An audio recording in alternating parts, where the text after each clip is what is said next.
मैं परमेश्वर का धन्यवाद देता हूँ आज के इस दिन के लिए।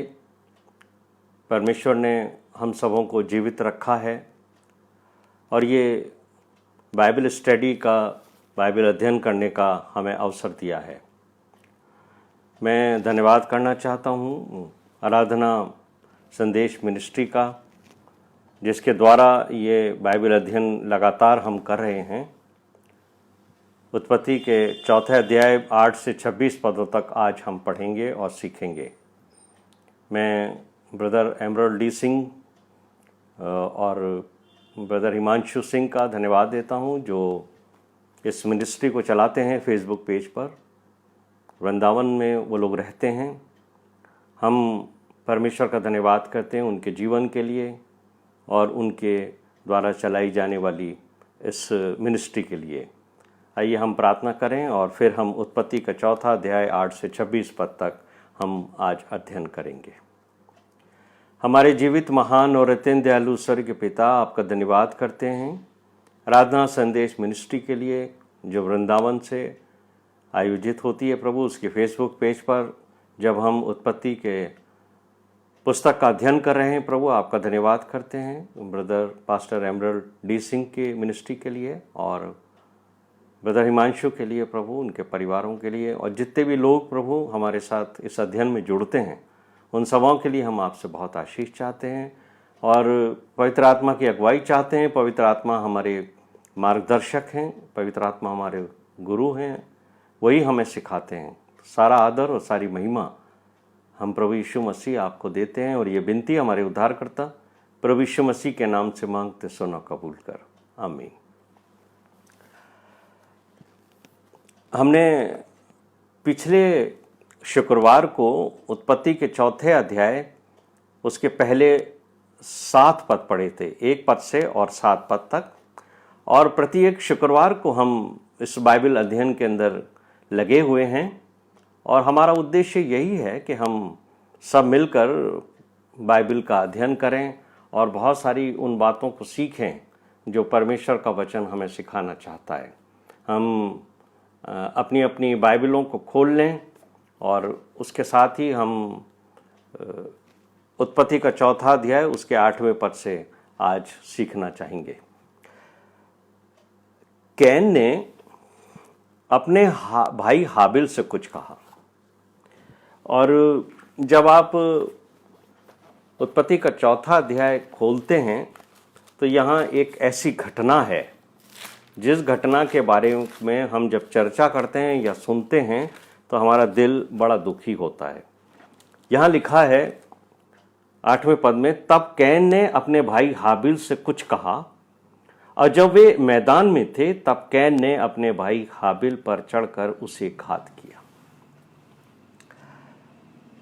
कुछ जो प्राचीन हस्तलेख हैं, जिन्होंने दरअसल शुरू से बाइबल जो है प्रिंटेड फॉर्म में नहीं रही है, हाथ से लिखी जाती थी, चमड़ों के ऊपर लिखी जाती थी, ताकि बाद में जो जनरेशन जिनको ये हस्तलेख प्राप्त हुए उन्होंने इसको आगे बढ़ाया। कैन ने अपने भाई हाबिल से कुछ कहा और कुछ जो लिपियां हैं पुरानी उसमें लिखा है, ये शब्द पाए जाते हैं कि कैन ने अपने भाई से क्या कहा, आओ हम मैदान में चलें। अभी हमारी जो बाइबल है उसमें तो ये लिखा है कुछ कहा, लेकिन क्या कहा, आओ हम मैदान में चलें। उस समय वहां का जो वातावरण था वो बड़ा शांत था और जैसा हम आजकल कहते हैं कि तूफान के आने से पहले की जो शांति होती है वो उस तरह की शांति वहां थी। लेकिन कैन जो था वो एक बड़ा दुष्ट प्रवृत्ति का व्यक्ति था। उसका चरित्र जो था वो बाइबल हमें बताती है कि वो अच्छा और भलाइयां करने वाला व्यक्ति नहीं था। इसलिए उसने पहले से कुछ प्लानिंग की है, प्लान किया है उसने इस सिचुएशन को। उसे लगता है, जब हम इस अध्याय को पढ़ते हैं तो हमें तुरंत ये बात समझ में आ जाती है कि कैन ने प्लान करके हाबिल का मर्डर किया है। ये अंग्रेजी में इसे कहते हैं प्री मेडिटेड मर्डर। और इसका कारण यह है, इसका जो मतलब है प्री मेडिटेट का, कि उसने पहले से प्रण किया।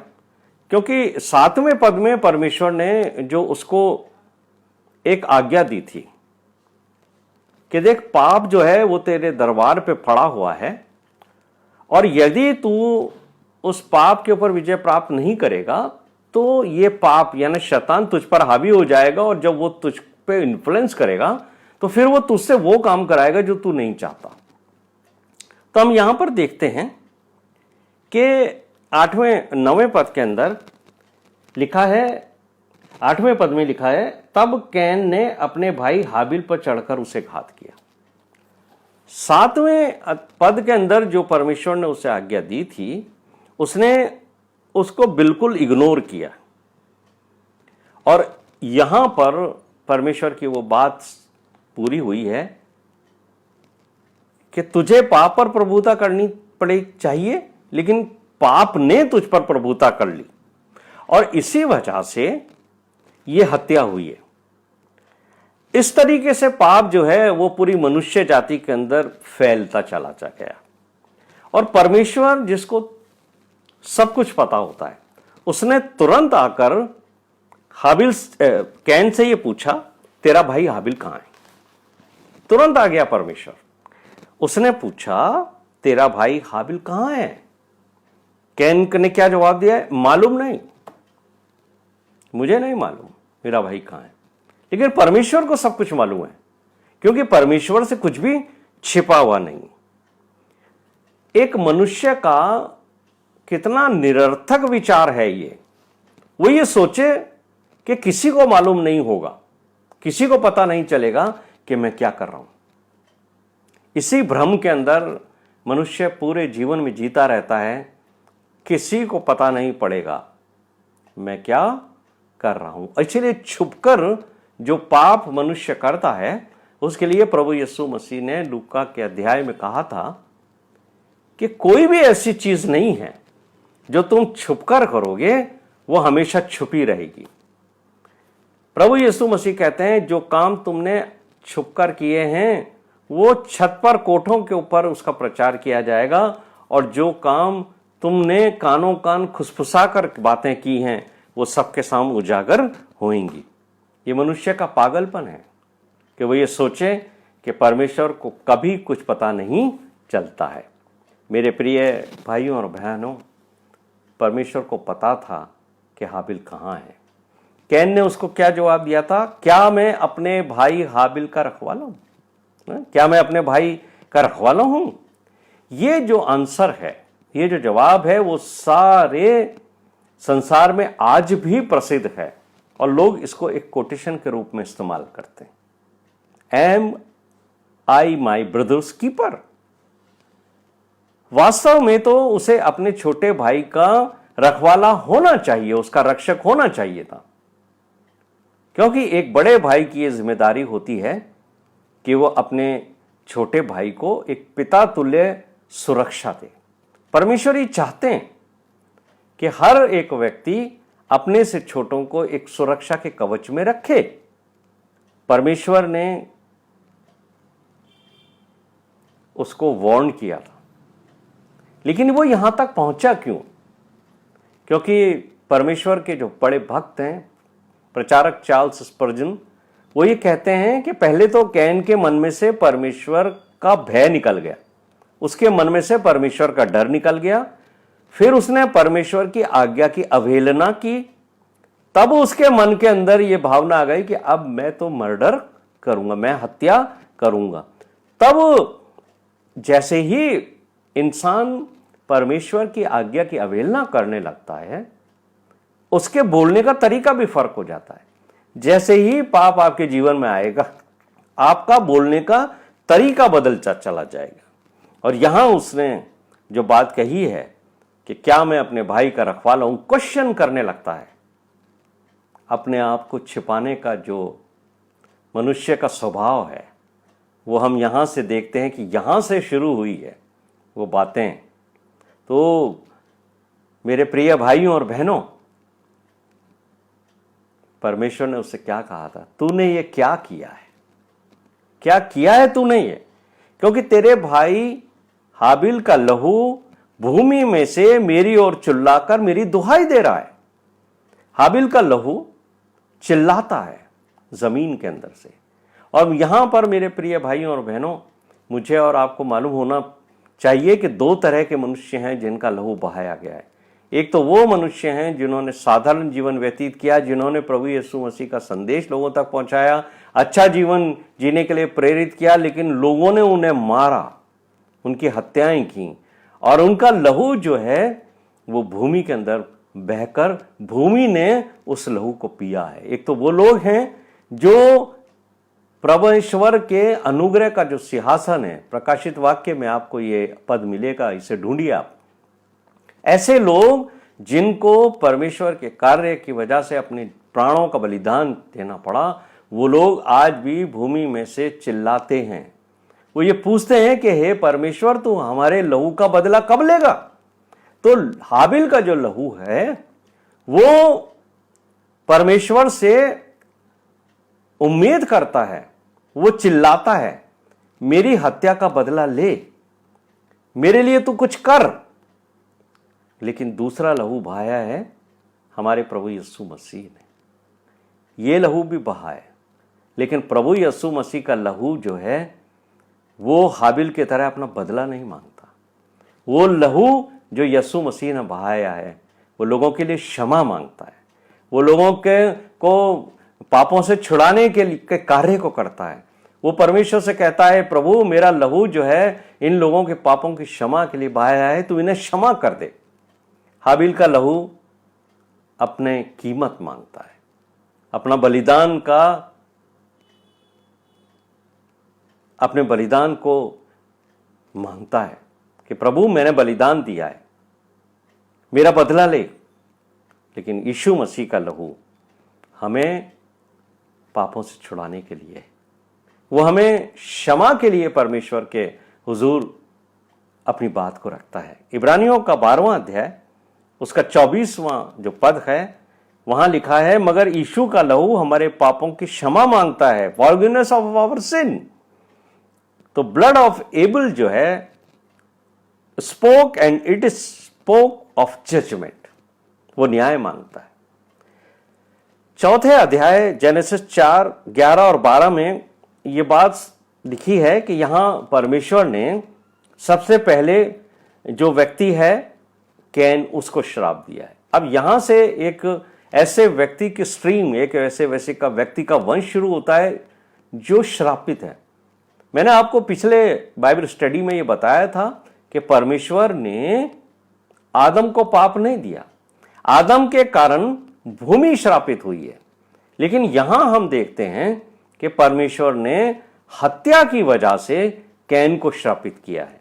और ये जो कैन है उसके लिए परमेश्वर ने कहा है, आदम को तो ये कहा था कि भूमि तेरे कारण श्रापित है और तू उसकी अब तू जो भी मेहनत करेगा, जो भी भूमि की उपज होगी वो तेरे को पसीने बहा के मिलेगी, ऊंट कटारे उगाएगी, कांटे उगाएगी।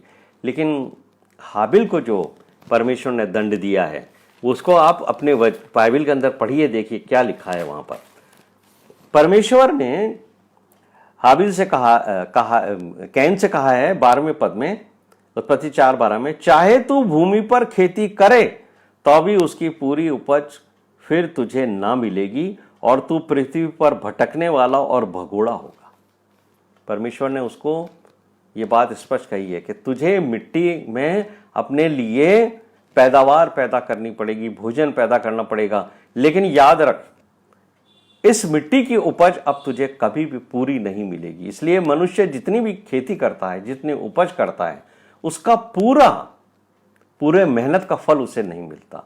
और दूसरी बात जो परमेश्वर ने उसको कही है कैन को, वो ये है कि तू भगोड़ा होगा, भागता फिरेगा, तेरे मन में एक डर रहेगा कि कोई मुझे मिलेगा तो मुझे मार डालेगा। परमेश्वर का वचन क्या कहता है मेरे प्रिय भाइयों और बहनों?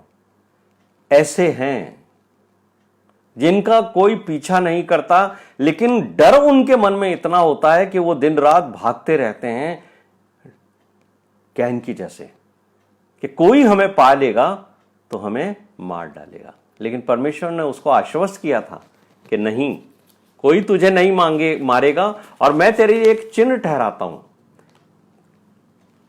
अगर तेरे को कोई मारेगा, तेरी हत्या करेगा, तो उससे 7 गुना बदला लिया जाएगा, 7 टाइम बदला लिया जाएगा। तो यहां पर हम कुछ चीजें देखते हैं। आदम को कर्ज क्यों नहीं मिला, यह प्रश्न उठता है।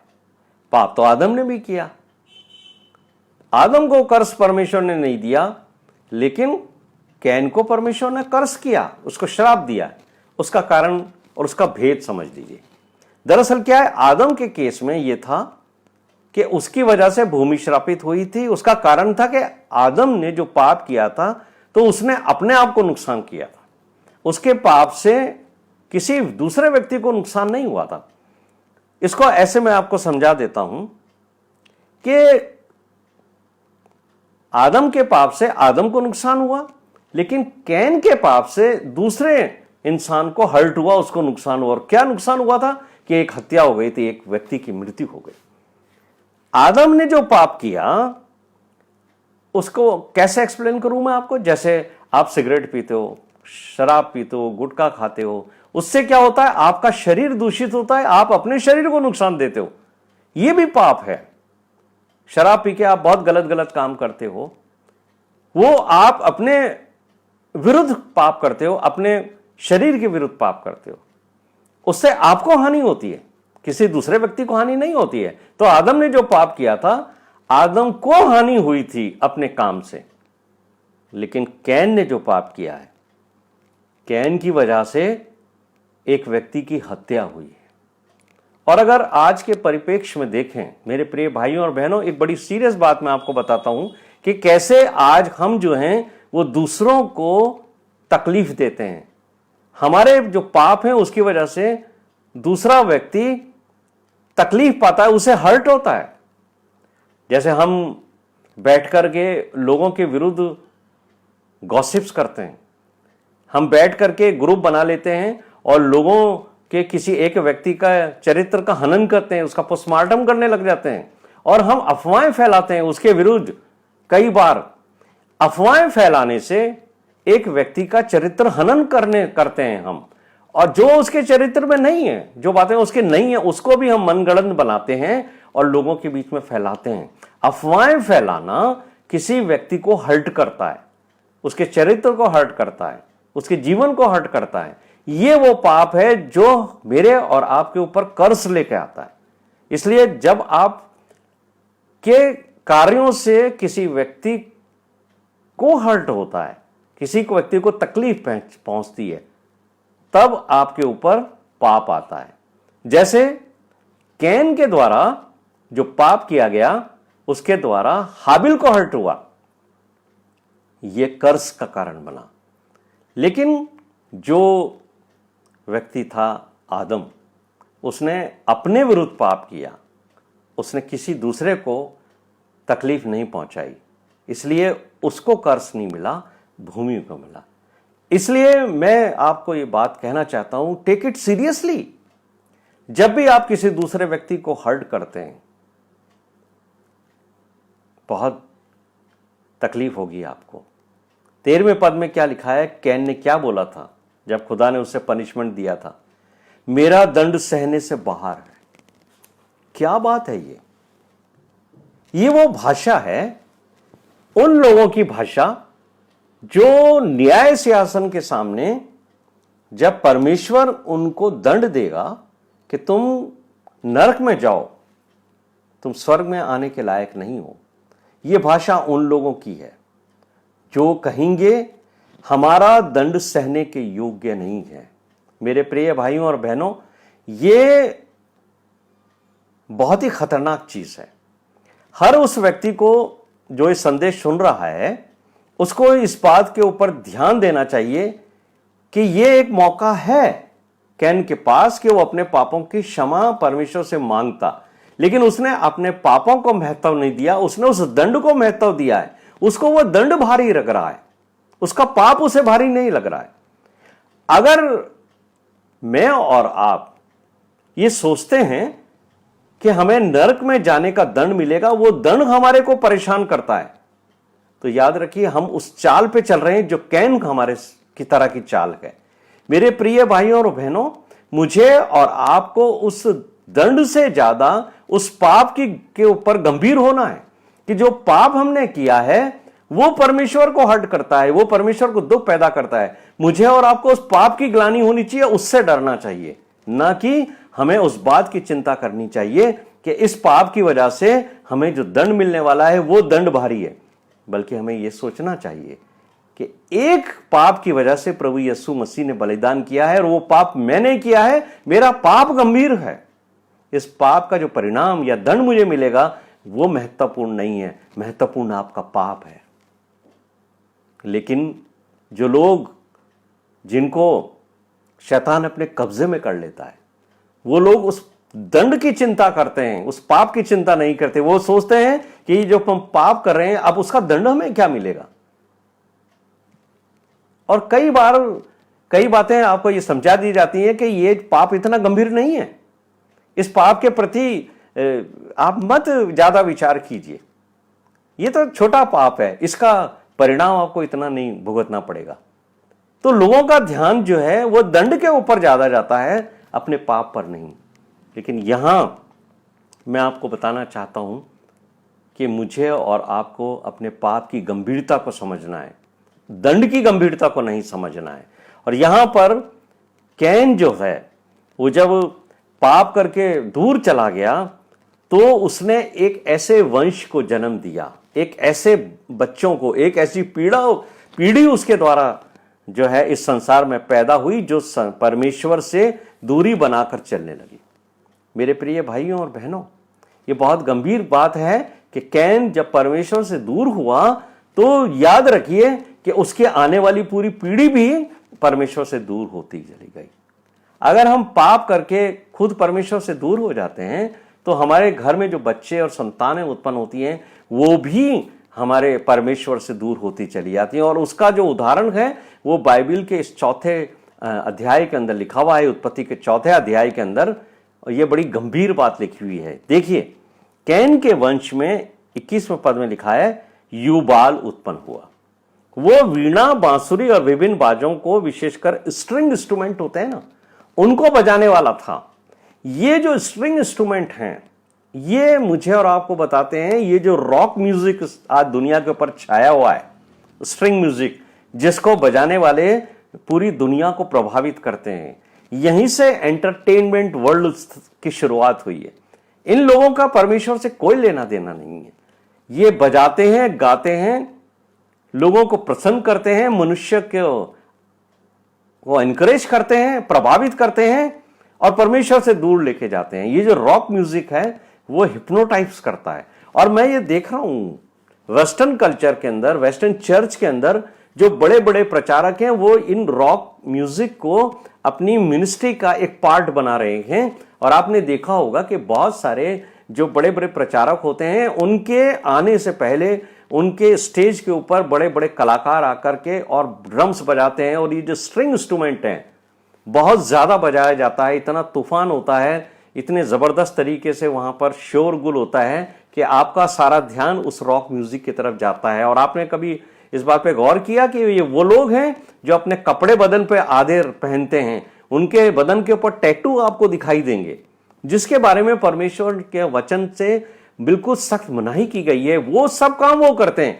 लेकिन कर क्या रहे हैं वो लोग परमेश्वर के नाम से गाने गा रहे हैं। उनको बुलाया गया है ऑन पेमेंट, उनका परमेश्वर की स्तुति से कोई लेना देना नहीं है। दे आर नॉट वर्शिपर्स, लेकिन वो मनुष्य को प्रभावित करते हैं। इसलिए आप ऐसे लोगों से सावधान हो जो मनुष्य को प्रभावित करने के लिए अपने टैलेंट का इस्तेमाल करते हैं। और ये टैलेंट जो है ये कैन के वंशजों के द्वारा इस संसार में फैला, जिसके बारे में 21वें पद में लिखा है कि उसके वंशज जो थे वो वीणा, बांसुरी, विभिन्न बाजों को बजाने वाले हुए। जिनके द्वारा ये जो एंटरटेनमेंट वर्ल्ड हुआ है, जो बॉलीवुड हॉलीवुड के नाम से जाना जाता है, वहां पर सिर्फ और सिर्फ पैसा है और म्यूजिक है, एक्टिंग है, वहां पर कुछ नहीं है प्रभु।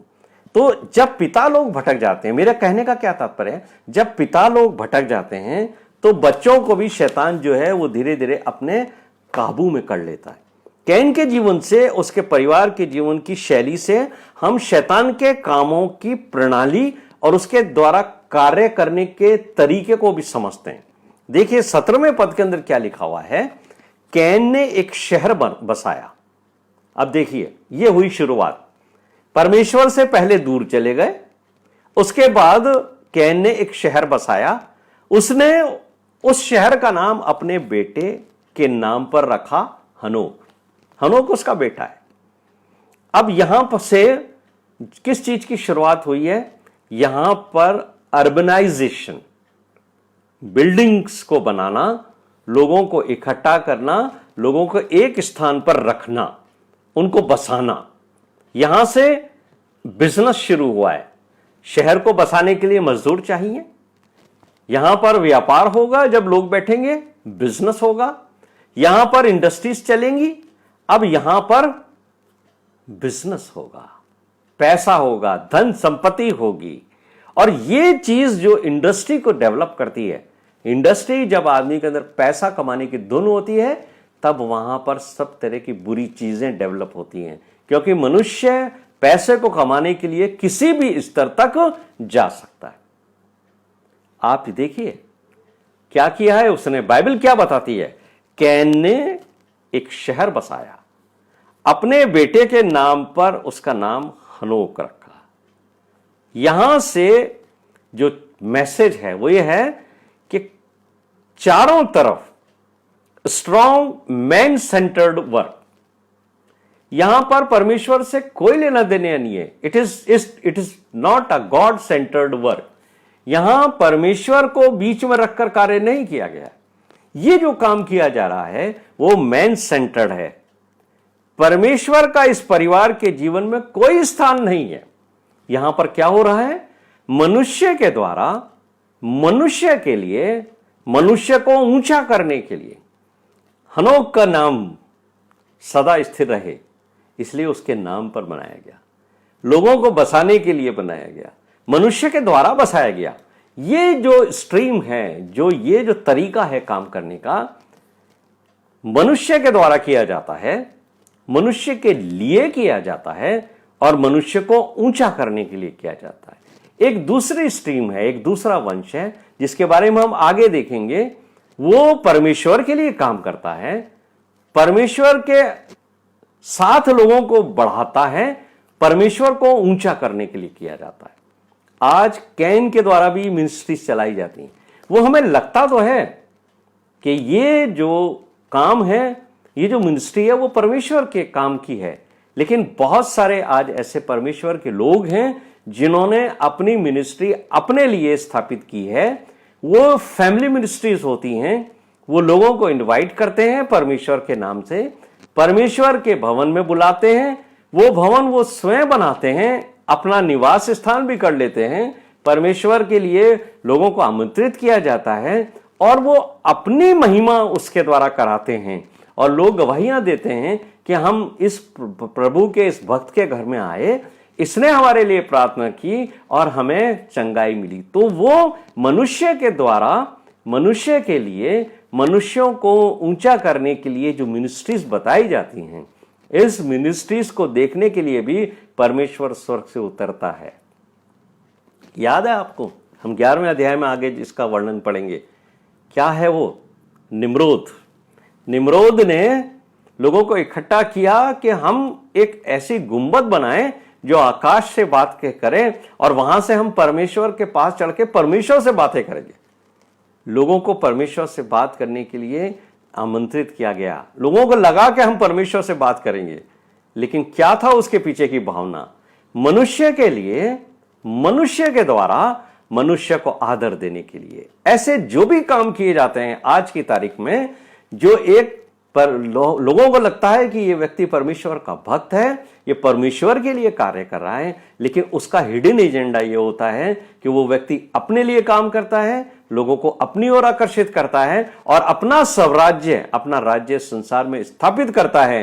कहता तो वो है कि प्रभु तेरा राज्य आए, लेकिन उसके मन में इच्छा होती है कि मैं अपना राज्य स्थापित करूं। ये वो चाल, ये वो चरित्र है जो कैन का चरित्र है, जिसने हाबिल के नाम पर एक शहर को बसाया मनुष्य के लिए, मनुष्य के द्वारा, और मनुष्य को महिमा और आदर देने के लिए। तो हम यहां पर कैन के जो वंश हैं, जो परमेश्वर के सामने से भगोड़ा रहा, परमेश्वर से दूर हुआ, उसके 22वें पद के अंदर देखते हैं कैन के जीवन के बारे में। उत्पत्ति का 4वां अध्याय उसका 22वां पद। कैन के वंश में लोहे के हथियार बनाने वाले पैदा हुए।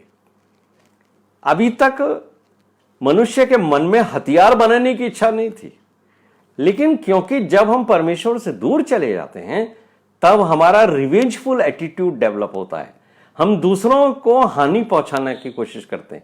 हथियार रखने की या हथियार बनाने की उस समय आपको आवश्यकता होती है जब आपके मन में भय होता है। कैन और कैन के वंशज डरे हुए थे, लोग हमें पाकर मार डालेंगे, हम अपना बचाव करें, इसलिए हमें हत्या करने की जरूरत पड़ सकती है, तो हमारे पास वेपन्स होने चाहिए। आयरन वेपन्स बनाए गए, लोहे के हथियार बने। इस तरीके से शैतान का काम धीरे धीरे मनुष्य जाति में बढ़ता चला गया और इन सब गलत कामों को करने के लिए शैतान ने किसका इस्तेमाल किया? कैन और उसके वंशजों का। 19वें पद के अंदर एक और बात लिखी है जो मैं आपको बताना रह गया, उसको भी समझ लीजिए। वहां क्या लिखा है? कैन के वंश में लेमेक पैदा हुआ, जिसने सबसे पहले 2 पत्नियां ब्याह ली। अब ये एक और काम है जो परमेश्वर के चरित्र और परमेश्वर जो काम करता है, जो अदन की वाटिका में उसने किया, उसके बिल्कुल विपरीत है। परमेश्वर ने अदन की वाटिका में क्या किया था? आदम को उसने सुलाया और उसकी एक पसली से उसके लिए एक पत्नी बनाई। परमेश्वर का जो नियम है, परमेश्वर की जो इच्छा है, एक पति उसकी एक पत्नी। अगर परमेश्वर की इच्छा ये होती कि आदम को 2 पत्नी देता तो वो 2 पसली निकालता, परमेश्वर उसके लिए 2 पत्नियां बना के देता। लेकिन हम क्या सीखते हैं? आदम को सिर्फ एक सहायक की जरूरत है। उसको परमेश्वर जानता है कि उसको एक सहायक, एक पत्नी की आवश्यकता है। लेकिन कैन के वंश में वो लोग पैदा हो गए जिन्होंने बहुपत्नी प्रथा को शुरू किया। अरे व्हाट अ प्लेजर! एक पत्नी से मैं संतुष्ट नहीं होता हूं, मेरा मन नहीं भरता है, मुझे और पत्नियां चाहिए।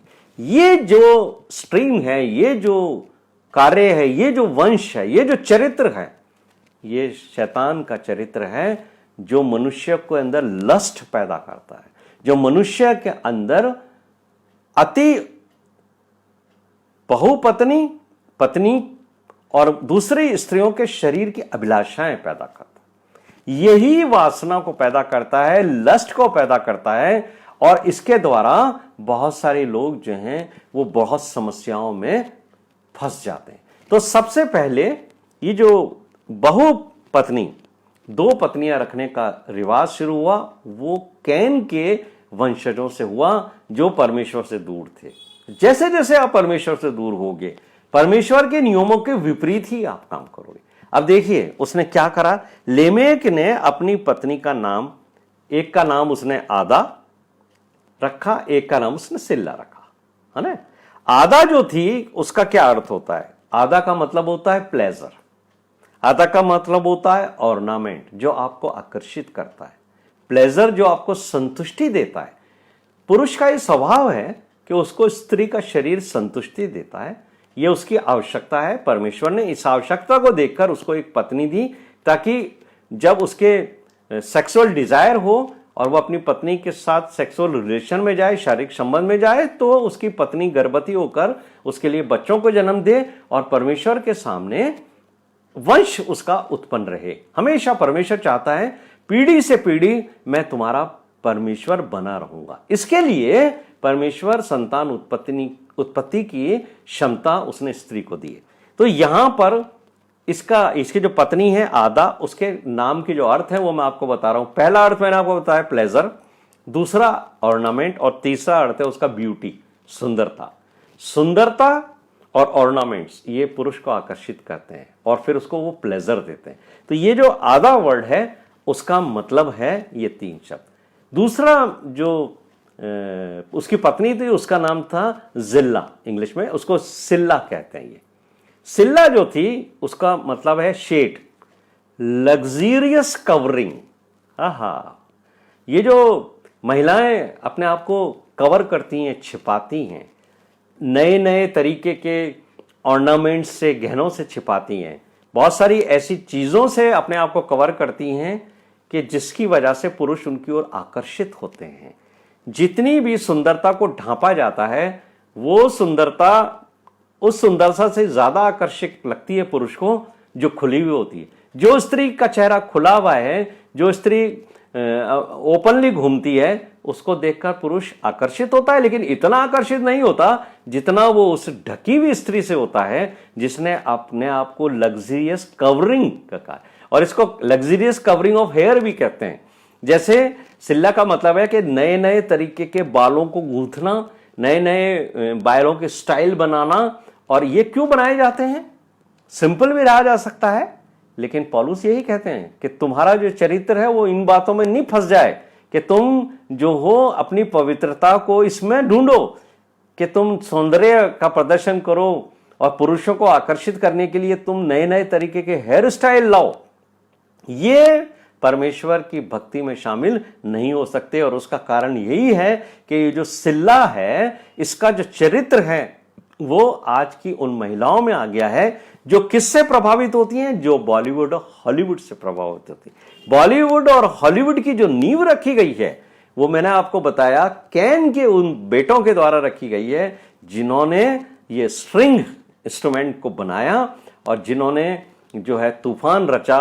और ये जो आज के समय में जो बैंड बजते हैं, जिनको हम कहते हैं ना कि हम उनको बैंड जो शब्द है, ये बैंड शब्द जो है वो सही नहीं है मेरे प्रिय भाइयों और बहनों। इससे बचिए, मत कहिए कि आप हम एक बैंड के सदस्य, आप कहिए हम प्रभु यीशु मसीह के भक्ति के गीत गाने वाले सदस्य समूह के सदस्य हैं। क्योंकि अगर आप जो हैं वो इस बैंड में फंसेंगे तो ये आपको रॉक म्यूजिक की तरफ लेके जाएगा।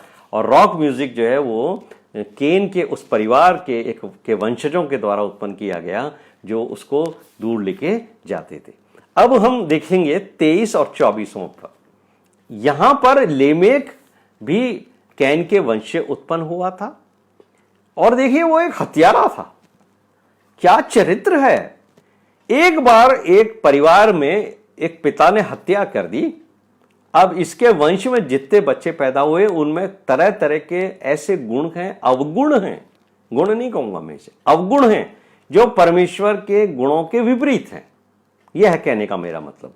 परमेश्वर जान को बचाता है, शैतान जान को हानि पहुंचाता है। क्या चीज है यहां पर? ये जो बच्चा है कैन के वंश में लेमेक, ये भी जो है एक हत्यारा है। वो एक हत्यारा है और उसने अपनी बढ़ाई करते हुए अपनी पत्नियों से क्या कहा है? कैन तो एक हत्यारा था ही, है ना। अब उसके परिवार में जो पैदा हो रहे हैं उनका घमंड देखिए, इस लेमेक का घमंड देखिए। 23 और 24 पद देखिए, उत्पत्ति का 23-24वां पद, चौथे अध्याय का 23 और 24 पद पढ़ेंगे आप तो आपको मालूम होगा वो क्या कह रहा है। देखिए, और लेमेक ने अपनी पत्नियों से कहा, वो दोनों पत्नियों को बुलाकर बड़ी डींग मार रहा है। क्या कह रहा है? हे आदा, हे सिल्ला मेरी सुनो, हे लेमेक की पत्नियों मेरी बात पर कान लगाओ। अरे मैंने बहुत बड़ा काम किया। जैसे कोई ओलंपिक का पदक जीत करके आए और वो कहे कि सुनो साहब मेरी बातें सुनो, मैंने कुछ बहुत बड़ा काम किया है। मेरे प्रिय भाइयों और बहनों, यहां पर क्या कह रहा है वो? हे लेमेक की पत्नियों मेरी बात पर कान लगाओ, मैंने एक पुरुष को जो मुझे चोट करता था, अर्थात एक जवान को जो मुझे घायल करता था, मैंने घात किया है। वो बहुत बड़ा काम करा है, बड़े बड़े 30 मार खाई का काम किया है। बड़े घमंड में भरकर डींग मार रहा है। ये क्या मार रहा है? मैंने एक हत्या की है, मैं हत्यारा हूं। वाह, बहुत बड़ा काम किया इन्होंने। ये अपनी पत्नियों को बताने का काम है। क्यों? क्योंकि एक उस वंश से आ रहा है, कैन के वंश से, जो परमेश्वर से दूर हो गया, भगोड़ा हुआ, और उसके परिवार के अंदर वो लोग पैदा हुए जो परमेश्वर के नियमों के विपरीत काम करते हैं और शैतान के द्वारा उत्साहित किए जाते हैं। फिर देखिए आगे उसने और डींग मारी। अब क्या कह रहा है? जब कैन का बदला 7 गुना लिया जाएगा तो कैन का 77 गुना लिया जाएगा। वाह वाह वाह वाह वाह। एक तो हत्या कर ली, दूसरा घमंड कर लिया, अब घोषणा कर रहे हैं, डिक्लेयर कर रहे हैं। क्या कह रहे हैं? कि मेरे दादाजी थे कैन, उन्होंने मर्डर किया था ना, तो परमेश्वर ने कहा था अगर कोई तेरे को मारेगा, तेरा जो हत्यारा होगा मैं उस 7 गुना उनसे बदला लूंगा। तो आप अपनी बढ़ाई कर रहे हैं। कह रहे हैं अगर कैन का बदला 7 गुना लिया जा सकता है तो मेरा लेमेक का बदला तो 77 गुना लिया जाएगा। अरे भाई कौन कह रहा है ये बात? खुद ही कह रहे हैं, अपनी बढ़ाई खुद अपने मुंह से कर रहे हैं। वो तो परमेश्वर ने उसके लिए एक चिन्ह ठहराया था। और यह भी कारण हो सकता है कि क्योंकि उस समय मनुष्य बहुत कम थे इस संसार में, तो परमेश्वर नहीं चाहते थे कि यह हत्या जो है वो मनुष्य जाति में फैल जाए और लोग एक दूसरे की हत्याएं करके, जो थोड़े से लोग हैं संसार के अंदर, उनका नाश करके संपूर्ण मानव जाति का ही कोई नष्ट कर दें। इसलिए परमेश्वर ने उसके लिए एक चिन्ह ठहराया। परमेश्वर की इच्छा उसको जीवित रखने की होगी, लेकिन लेमेक के लिए तो परमेश्वर ने कोई बात नहीं कही है। लेमेक अपनी बढ़ाई कर रहा है, पहले तो अपनी पत्नियों के सामने, और उसके बाद वो अपने लिए डिक्लेयर कर रहा है कि अगर मेरे को किसी ने छुआ ना तो उसका बदला 77 गुना लिया जाएगा। कौन कह रहा है? परमेश्वर ने नहीं कहा, खुद की बढ़ाई। यह है मनुष्य का वो स्वभाव जो कैन के वंश से आया है। उसके बाद हम देखते हैं 25 और 26वां पद। यहां लिखा है, आदम अपनी पत्नी के पास फिर गया और उसने एक पुत्र को जन्म दिया और उसका नाम यह कह के शेत रखा, परमेश्वर ने मेरे लिए हाबिल के बदले जिसे कैन ने घात किया था, एक और वंश ठहरा दिया है। आदम अपनी पत्नी के साथ प्रेम प्रसंग में गया, शारीरिक संबंधों में गया, और परमेश्वर ने ब्लेस किया उस जोड़े को, आदम और उसकी पत्नी को, और एक बेटा और हुआ। अब यहां पर क्या है कि आदम ने अपने पुत्र का नाम शेत रखा है।